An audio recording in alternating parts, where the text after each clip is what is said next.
What's up? I'm Dan Fredenberg, and this is another Chance Encounter. Hey, what's up? I'm Dan Fredenberg. I'm a commercial real estate guy. I'm from the internet.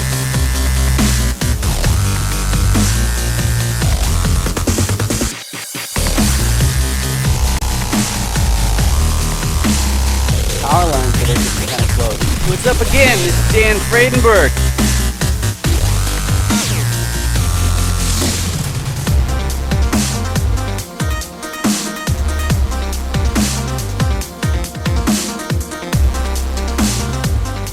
Does this really count as a chance encounter? I don't think it does, Geri. We've been talking to each other so much on social media, on LinkedIn all the time. It's quite something. But can you introduce yourself for the audience, please? Yeah, Jerry LoCoco. I'm based in Dallas-Fort Worth market.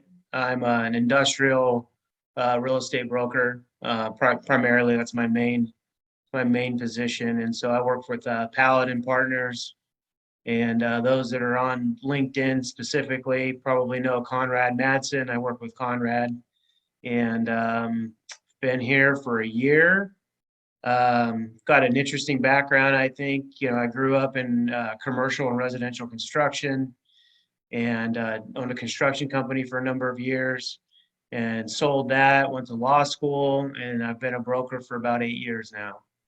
So yeah, I think that's me in a nutshell. I'm married. I have three wonderful daughters, and Keeps you there's busy. not a whole lot of time after all that.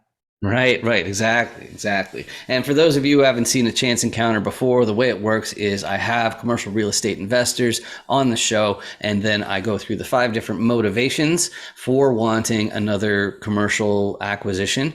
And then I go through the 6 different roles in a commercial deal, and I say which one's your core competency or what you'd be most likely to contribute to your next deal. So without any further ado, let's go to the first part, and that means I need to turn around like that, and I need to click on this button right here and then that button right there, and boom, we have the motivation piece. So a lot of newbies to real estate, they don't really know what role they're going to have, but they at least know what their motivation is. So that's why I go through that first on these chance encounter interviews. The first one is preserving your purchasing power. Okay, so if you are independently wealthy, which basically means that you basically make ends meet by the cash flow that comes from your wealth rather than actually having a job, then you might be concerned that inflation will increase your assets values, but the cash flow that comes out of it makes it smaller, so you have to make more acquisitions. So that's the first reason that some people want to make more acquisitions. The next reason is my one. It describes me best, which is trading time for wealth. And what I mean by that is, as somebody in the tech sector, it's a high paying sector, but that also means it's the highest amount of tax that I can possibly pay because it's income. So if I want to shoo that away into assets, then there's that intermediate step that hit me as kind of odd. So I'm like, okay, well, if my main play is to get involved in these commercial properties, then I should work directly in it. And then that way I'm accumulating wealth out of my own sweat equity. The next reason is the most common one, which is wanting to fast track your retirement. There are 2 different things that are implied in fast tracking retirement. First is that if you're in like your early 20s and you say you're fast tracking your retirement, I'm not going to believe you.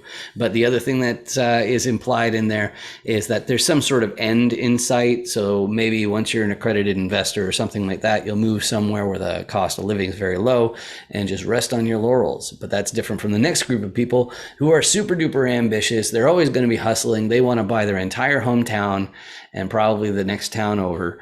And those hustlers, they're great to have around because, they're not going to be heading off to a beach and just ignoring their responsibilities. So that's pretty awesome. But that brings me to the last group, which is some people have a sector of society, or maybe it's the environment or animals or something like that, and they realize that accumulating wealth is the best vehicle out there for making an impact on society. So they decide that making more commercial investments is the best idea for them.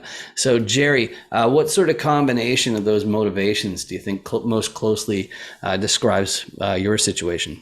Yeah, definitely probably would be the last one. I mean, I definitely have bits and pieces of, each one. For example, the desire to retire. I mean, I don't have a desire to retire. I think Jordan Peterson has a really good quote for what the definition of love, and he says, love is the best in me serving the best in you. And I think sitting on the beach and drinking martinis or daiquiris or whatever they are the rest of your life, it would not be meeting that definition. And so that's not to say that vacations aren't good, and working hard and enjoying the fruits aren't good. But I think understanding the end of what you do, you know, it's something. I think, as you know, I read a lot of philosophy and talk a lot about the Greeks, and I think it was Aristotle that said, yeah, always ask himself the question, to what end? Hmm. And I think the reality is there's only one thing that we do for its own sake, and that's to be happy, right? So everything else that we do in our lives is oriented around being happy, whether it's a rational or irrational decision. And so for me, I've really looked at my life from where I started, and I consider that my life is a blessing, as everybody's life is a blessing, and everybody has a story. And so for me, I think my goal and what I'm here to do is to improve the lives of other people by example and by financial means. And I've done that to a decent extent so far to this point in my life. But I think it's incumbent on us. I think as we see society today struggling with this idea of communism and capitalism, I think that the only way that we really avoid the disaster that is communism is by actually caring about other people. Um, and it's not sufficient just to take care of your wife and your kids. You really have to look at other people. I mean, there's a lot of people that are hurt and hurting out there, and that if they only knew that just one person cared about them, gave them a little bit of love and compassion, I think we could avoid a disaster that would be communism. Maybe I deviated a little bit, but to answer it, more concisely would be the last one. I think that's what we're all called to do. Yeah, it's a fantastic answer. I really love that you decided to put it in that direction, and it's also fun. Like you mentioned before, that it's because I'm also a philosopher. We might end up chasing squirrels, and it was pretty obvious to you, I think, that when I said irrational, I didn't mean that in a judgmental sense. I No, meant not at it's all. right. Not at all. It's like beyond pragmatism is what I really meant by irrational. But that's a fun one to say, and it's tough when you're having these terse interviews to get some character out, and so that's why I like that. I like it when people take some wiggle room there. But on for our next segment, let's talk about the roles in a commercial deal. And maybe you don't know how a commercial deal works, so that's why I take it right from the beginning.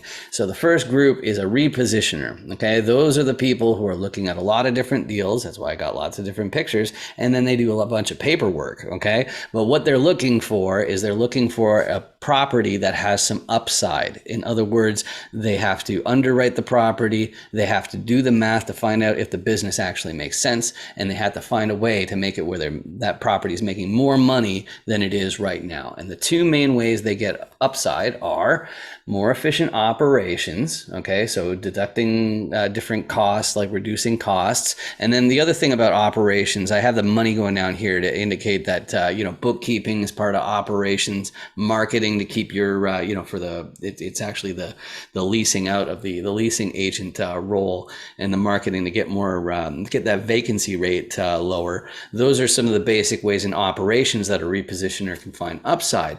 But these days it's probably not enough because it's hot in real estate. So You might end up getting a contractor team in there to make the places actually nicer so that you can charge more in rent. You know, you can just add additional amenities and different things like that. So that's the contractor team. But one issue that I'll have, because I'm remote based, is I need a local. You need boots on the ground. If you're going to keep on scaling and scaling, you're going to have somebody who's like an hour away, hour or two, and can get there basically on a moment's notice, because that's not going to be me. But that's what people normally think of when they think about the owners of a real estate deal, or the people who make it happen. But the bankers, of course, have to get involved. That's also the capital raisers. But if you have one of these properties, and if it's worth like tens of millions of dollars, you're probably going to have to go to a bank and say, hey, can you lend me, say, tens of millions of dollars? And that's the financier part. But they're going to be asking, who's your sponsor? Your sponsor has to be involved. You have to have somebody in order to get the loan. If you want to buy, say, a 350 unit apartment complex, somebody in the fold has to already own a 350 unit apartment complex. So that would be the sponsor of the KP, but they'd also have to pony up some liquidity, and there also has to be a balance sheet of at least the amount of the loan. But those are the 6 roles, and that's a commercial real estate deal if you've got all those. But Geri, you mentioned that you're a broker. You also mentioned industrial, but can you, in that framework, can you describe your core competency a little bit for how you'd be a partner? Yeah, so as things stand here in DFW, so my primary focus right now is procuring development ground for Mm-hmm. warehouse space. Mm-hmm. And so, you know, the smallest building that we would be looking to develop would be probably 75 to 80,000 square feet. Mm-hmm. Um, which in Arizona, where I was from before, was a mammoth building. But in Texas, those are little babies. Mm-hmm. Everything's So bigger in Texas. yeah, it truly is. I mean, it's funny, you talk about a 250,000 square foot building here, and it's like, they're nothing. If you don't have a 500,000 square feet, you're not even in, you don't even can't even brag. Do you even And wear a big buckle at that? yeah, you don't even get the big belt buckle if you don't have a 500,000 square feet. So, but yeah, no, I mean that's really been my main focus. A little bit on the tenant rep side as well, in the industrial. And but in the past, I've wore all those hats that you had mentioned. Being in a smaller market, you kind of have to, less so as a sponsor and not as a lender, but in terms of finding value add opportunities, being growing up in construction, that's part of my inherent skill set that I have, Mm-hmm. because I had to push a broom and use a shovel as a kid, so I learned that business. And so yeah, I mean, that's, I guess, if that answers the question, I'd say DFW, my main is procuring dirt for industrial ground, and a little bit on the tenant rep side. Awesome, awesome. So yeah, the next question is usually about what your buy box is. I think that you've gone through that well enough, and we ended up meeting through LinkedIn. Is that the best way to get a hold of you, or is there a website that's better than that? Yeah, no, LinkedIn. I'm pretty active on LinkedIn. It's actually really the only form of social media that I use. And so I've really, maybe a year ago, kind of niched down on that and focused and made a real conscious effort to grow the connections and contacts.